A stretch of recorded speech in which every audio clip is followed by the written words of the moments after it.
Go to a campus and they say, okay, I asked them, what's your enrollment goal? Well, we have 25,000 students now, and by the year 2030, we want to have 30,000. Okay. That is a meaningless goal. It tells me nothing in terms of how they're going to get there. How do you develop strategy around that? You need to know, it's got to be granular enough to say, we're going to grow undergraduate by this amount, graduate by this amount. These are the populations that we see as growth opportunities. This is how we're going to shift this. We're going to improve retention from this percentage to this percent.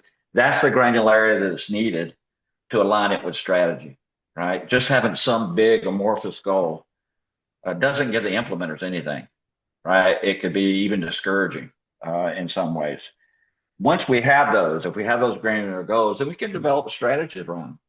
I had a school one time that university that sent me 143 strategies that they sat around and brainstormed. And they said, okay, Jim, which ones of these would you do? I sent them back three of the 143.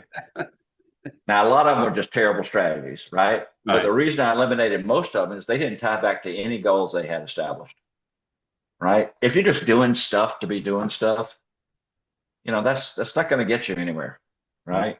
That's the strategic part of enrollment management. You do the things that are going to move the needles you want, the goals that you're trying to achieve. Yes.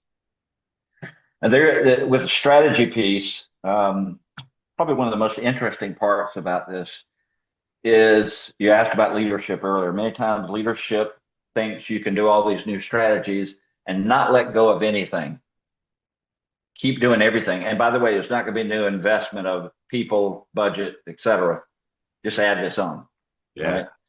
That never works. So part of what I suggest to every campus doing this is that when you identify a strategy, define what the antecedents for success are. To do this well, here's what has to be in place. Some of it we have, some of it we don't have. And it's not always about money.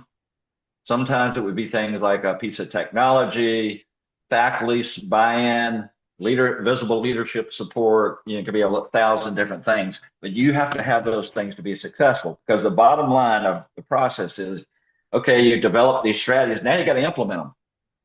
And that's where the rubber meets the road, Right. right? I can't tell you how many enrollment plans I've come across where it fell apart at the implementation stage.